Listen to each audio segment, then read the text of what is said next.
مجھے پیدا کرنے والا کوئی یہ ہے کہ مورتی ہے، مجھے پیدا کرنے والا کوئی پتھر ہے، مجھے پیدا کرنے والا موسیٰ علیہ السلام ہے، مجھے پیدا کرنے والا عزیر علیہ السلام ہے. نہیں، یہودی بھی اس بات کے معترف ہے کہ پیدا کرنے والا اللہ ہے. الذی خلقکم، جس نے تمہیں پیدا کر دیا. آپ شاید سمجھیں گے کہ اسپتالوں کے اندر بھی بچے پیدا کر رہے ہیں.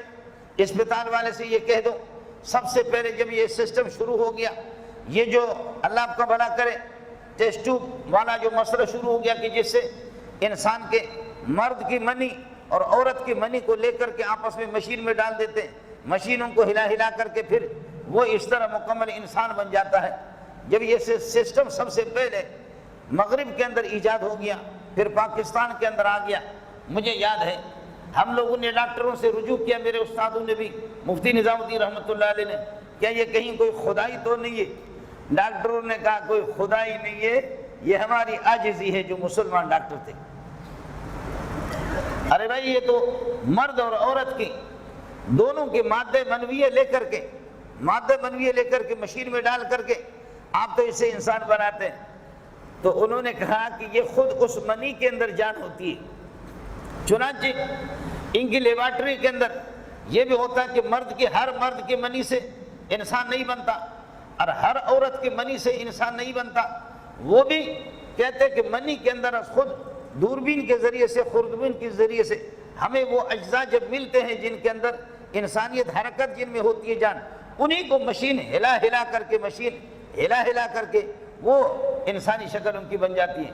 اگر بنائے حکومت تو پھر آم کے جوس اور کیلے کے جوس سے ملا کر کے کوئی انسان بنا دے تو پھر یہ ہے کہ اللہ آپ کا بھلا کرے وہ چیکو کی جوس اور اسی طریقے پر اللہ کا یہ دیگر کسی درخت کے جوس سے ملا کر کے وہ بنا کر کے تو دکھا دے، اور اسی طریقے پر پیٹرول سے انسان بنا کر کے دکھا دے، ڈیزل سے انسان بنا کر کے دکھا دے.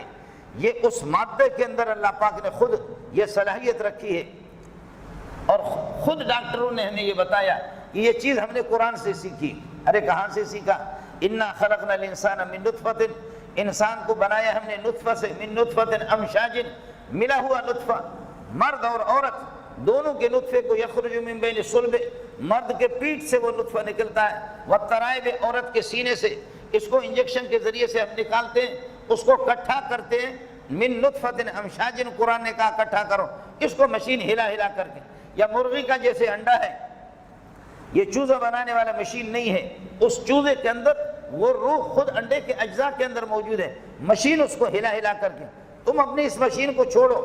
کھچوا جو ہے نا، کھچوا انڈا دے کر کے ریگستان علاقوں کے اندر جب انڈا دے کر کے اس کے اوپر وہ مٹی ڈالتی ہے، حرارت اور گرمی جب اس کو پہنچتی ہے، کھچوے کا وہ انڈا خود بخود چوزہ بن جاتا ہے. وہ تمہارے سائنس سے تو ہزاروں سال یہ پہلے ہے.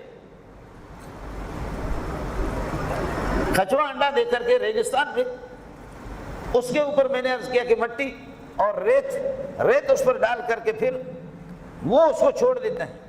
وہ خود وہ حرارت اور گرمی اس کو پہنچ کر کے، تو اس انڈے کے اندر اللہ پاک نے یہ صلاحیت رکھی ہے. اس انڈے کے اندر کھچوے کے روح کے اجزاء ہیں، بس یہ حرارت ان کو پہنچ کر کے حرکت دے کر کے پھر یہ کہ وہ کھچوے کا یہ ہے کہ بچہ اس سے یہ ہے کہ نکل جاتا ہے انڈے سے.